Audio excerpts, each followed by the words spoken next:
Good morning, students. So today what I'm going to be talking about is your MusicFirst classroom and a couple of its key features that we're going to be exploring this week.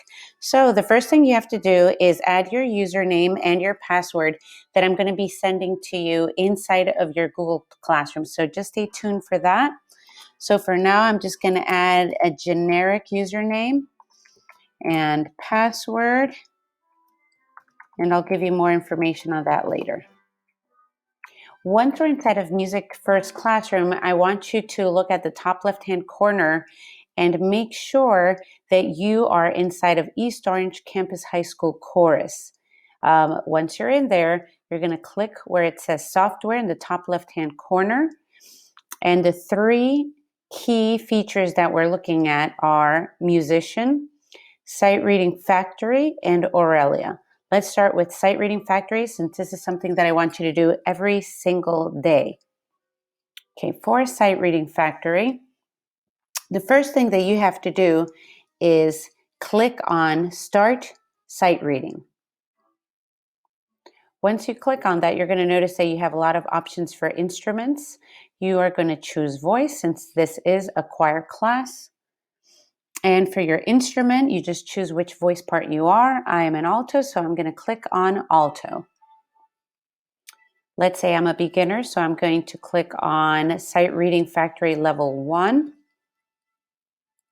And for time signature, my strong recommendation for week 1 is to just stick with your common time signature of 4/4. And then for your key signatures, I think that it's a good idea to go with random suggested key signatures, since you do know your sharps and your flats at this point. Now, for select mode, you have two options, either free play or challenge.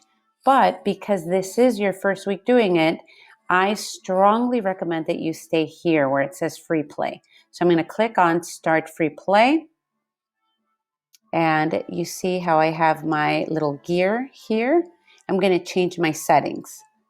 So for measures, I want to choose 4.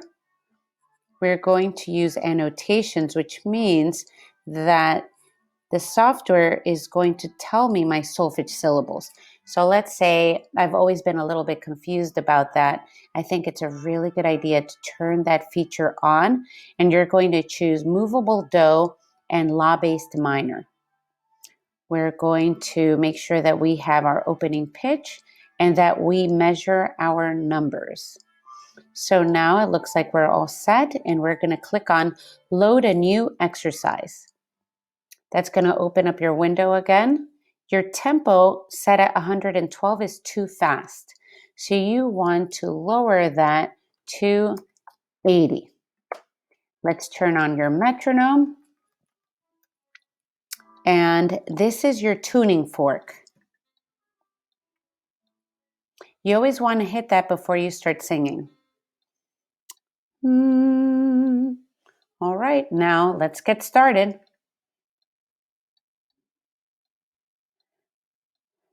Do, do, re, mi, fa, mi, re, do. And that's it for your Sight Reading Factory.